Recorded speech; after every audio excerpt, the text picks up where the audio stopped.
Operation Tulong USA.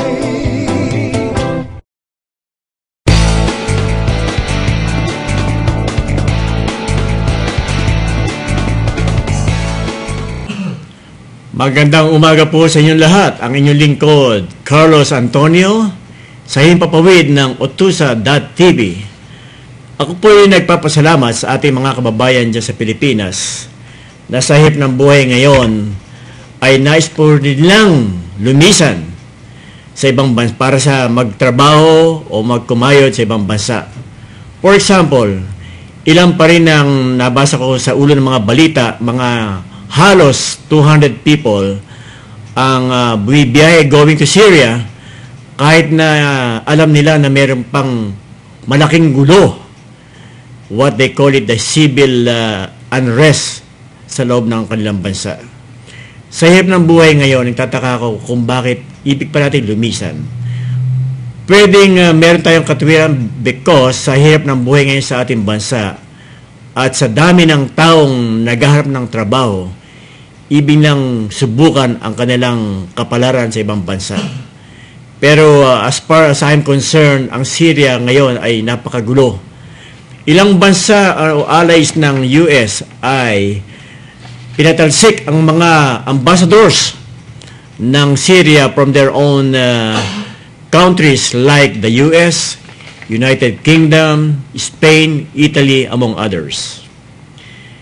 Isa pang magandang balita ngayon ay meron tayong tinatawag ng warning issue from the Philippine Overseas Employment Agency na napabalita na merong isang illegal recruiting na nangyayari ngayon sa Singapore-based agency. Ang pangalan po nito ay Caregiver Manpower International Services, na ito po ay located at Lucky Plaza along Orchard Road. Kaya tinatawagan ko ng pansin ng ating mga kapilipino sa Singapore na be on the lookout on this particular recruiting agency, sapagkat sa ngayon pa lang ay nagre-recruit pa sila ng mga domestic workers na which they call it na nagkakaroon ng balita na merong illegal recruiting, what is happening right now. Kaya this is a strong warning. Kumali lang po ay medyo konting watch out, be on the watch out sa nangyayari ngayon sa Singapore. Nagpapasalamat din po ako sa ating mga military personnel, especially I'm calling the attention of the Philippine Coast Guard na siya pong nagbibigay tulong o nagbabantay sa panatag shoal or what they call the Scarborough Shoal. Hindi pa rin po natatapos ang iringan nito between China and the Philippines. Para bang ito ay away ni David and Goliath. Pero ang Estados Unidos ay nagbibigay, nangako na magbibigay tulong just in case magkaroon ng konting military intervention from China. Pero sa hanggang ngayon na hindi pa rin natatapos ang problemang ito. Ang dalawang bansa ay merong karapatan at ang China ay nagbibigay ng kanyang rights over this Scarborough Shoal. Pero according to some close what do you call it, sources of information, ang Pilipinas po ay very malakas ang ebidensya na tayo po ay may karapatang angkinin ang tinatawag nating Scarborough Shoal. Pumunta naman tayo po sa dako ng mga masonerya sa Pilipinas at sa Estados Unidos. Noong nakarang Father's Day, way back June 17, 2012, nagkaroon ng malaking, what you call it, conferral ang Caraga Pond. Maraming mason ang lumahok o naging membro ng Pagong Ako Kuyang Pilipinas at sila po ay nagkaroon ng isang the whole day, what you call it, whole day affair. At nagkaroon silang what they call it na malaking boodle fight or yung tinatawag nating kainan, salo-salo sa pagkainan using their bare hands. Sa ngayon po, ang Pagong Ako Kuyang ay isang sa malaking organization ng mga Mason na covering almost all the islands of the Philippines from Luzon, Visayas, and Mindanao. Nung nakarang linggo rin naman, nagkaroon ng magandang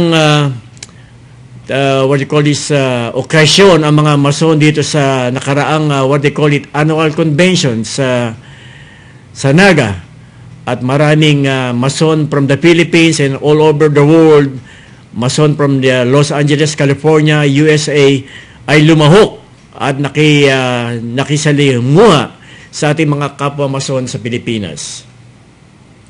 Ako po ay nagbibigay ng I want sending my condolence to the family of Brother Ernie Marso. Ang kanya pong ina ay pumanaw early this morning.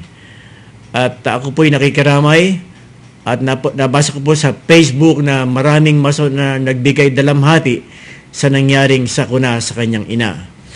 Brother Ernie Marso, ako po'y nakikiramay and my deepest sympathy and condolence sa pagpanaw ng iyong dear mother.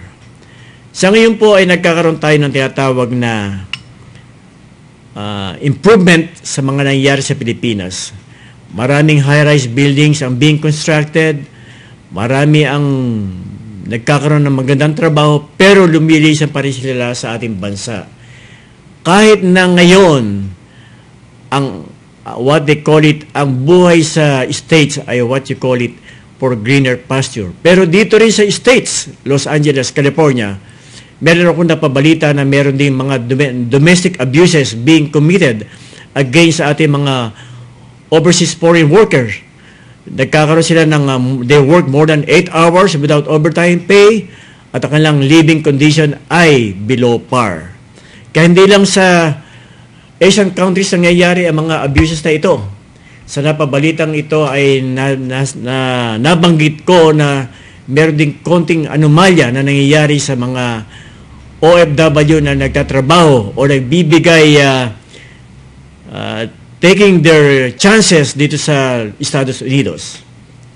Ako po ay nagpapasalamat din kay Kuya Manny sapagkat binigyan niya ako ng 15-minute airtime para buhayin muli ang aking coverage dito sa Utusa.tv. Sa ngayon po, ang kalagayan dito sa Los Angeles ay tag-init. Misan malamig, misan mainit. In other words, parang init-lamig. Pero ngayon is now almost what they call springtime. Ang mga bulaklak ay namumukadkad. Pero ngayon karamihan ng mga estudyante ay bumibiyahe ngayon pabalik sa ating Pilipinas because it's now vacation time dito sa LA or Estados Unidos. Pero sa Pilipinas, tag-ulan ngayon sa buwan ng Hunyo, July hanggang September or October. Way back 2009, ako po ay naging eyewitness, naging chaos na committed by this big typhoon Ondoy and Pepang. Hopefully, hindi na mangyari ito. Bakit nagkakaroon tayo ng baha sa Pilipinas ngayon? Like sa Metro Manila. Because ang mga tao tuloy pa rin ang pagkatapon ng basura sa mga iskinita, sa mga estero. Kailan kaya mababago ito? It takes time bago natin matunghayan ang kagandahan ng tinatawag nating Ilog Pasig. Pero sa malaking tulong ni Ginang Lopez, malaki ang naging improvement ng Ilog Pasig sapagkat na-clear na ang mga basura sa Pasig River. Nakita nyo na tumutubo na mga bulaklak na mga water lily at hopefully tuloy-tuloy na ang ito mga improvements sa ating Pilipinas. Sa kabilang dako naman, ibig pa rin pasalamatan ang mga taong nagbibigay pugay o nakikinig sa aming himpilan, Utusa.tv. Sa ating mga kapilipino dyan sa Pilipinas, mga overseas foreign workers, nagpapasalamat ako sa inyo. Saludo po ako sa inyong lahat sapagkat kayo po ay nagbabasakali sa linya sa nangyayari ngayon sa ating bansa. Lumilisan kayo, naiiwan ang inyong mga pamilya, mga anak, mga mahal nyo sa buhay. Because nagsasapalaran tayong lahat. Because even myself, I call myself an overseas foreign worker. Because bakit ako nandito? Bakit ako lumisan sa trabaho ko sa Pilipinas? Ako po ay, nung lumisan ako way back many years ago, hindi ko po naranasan o nakamtan ang kagandahan ng Pilipinas. Pero nung mamatyagan ko through the Filipino channel, sasabi ko sa sarili ko, napakaganda pala ng Pilipinas. There's no place like home. Kaya ako po ay sinusubukan ko magbakasyon ng ilang buwan para masubukan ko ang kagandahan ng Pilipinas ngayon. Sa Boracay, sa Cebu, naglalakihan na ang mga high-rise building. Nung ako po ay mga destino sa Cebu, many years ago, wala pa yung mga high-rise building na yan. Sa Puerto Ismeña, sa Revolving Restaurant ng Cebu, hindi ko natunghayan ang mga kagandahan ng Cebu because very limited ang time ko sa aking trabaho. Aalis kami ng Biyernes ng hapon, babalik din kami ng area ng responsibility ng linggo ng tanghali. Hindi ka dapat AWOL, sapagkat iba ang klaseng trabaho ang ginagampanan namin nung panahon na iyon. Nagpapasalamat din po ako ngayon kay Kuya Manny dahil sa magandang layunin na ginagawa ng Utusan.tv. Through the Facebook, nakikita ko ang mga kaibigan ko through their pictures. Though I don't know them personally, pero natutuwa ako at naliligayahan. Through the Facebook, nakakapasok kami ng aming airtime. Through the Facebook, nagkakausapan tayo, nakikita ko inyong mga mensahe, inyong mga tulain. Napakaganda. And also, naging bisita namin si Doc Penpen Takip Silim. Nakita ko ang kanyang obra maestra. Talagang humanga ako kay Doc Tangonan, who is a well-known pathologist which I learned from close sources na he's a doctor by profession. Napakaganda ng kanyang sining. Napakaganda. Ngayon nakakita ng the father of world poetry, visual poetry. Ngayon lang ako nakakita ng ganito through gagamit ka ng guwantes para mabuksan mo ang kanyang aklatin, volumes of poems in English and Tagalog. Kaya, Doc Penpen Takip Silim, your AKA, nagpapasalamat ako, saludo ako sa inyong obra maestra at sa iyong kay Ginang Serinas. At nagpapasalamat ako at kahit papano nadalaw nyo kami dito sa aming himpilan sa Glendale, California, which is near the building of DreamWorks and Disneyland. Kaya sa ngayon pa lang nakikita ko improvement ng Utusan.tv. Though it takes time, lumipat na po kami sa aming bagong studio. Kaya kami meron na sariling studio at meron ng konting security na ang gamit namin ay nasa loob ng lahat ngayon. Unlike before, araw-araw tinatanggal ng aming butihing kasamahan si Ginoong Mark Dihamco, ang aming graphic artist and director. Araw-araw he has to bring home the camera.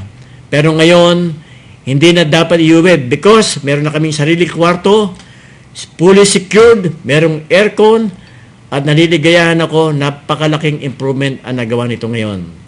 Kaya through Facebook, nagpapasalamat ako. Again, I'll see you soon. Hopefully, some other time. At maraming salamat. Huwag po natin kalilimutan ang kasabihan. Ang di lumingon sa pinanggalingan ay hindi makakarating sa paroroonan. Ang inyong lingkod, magandang hapon, Los Angeles, California, Estados Unidos. Magandang umaga, Pilipinas, ka-Pilipino. Maraming po salamat. Saludo sa inyo. Nagpupugay, Carlos Antonio. Maraming po salamat sa inyong pagtunghay. Good day. Operation Tulong USA.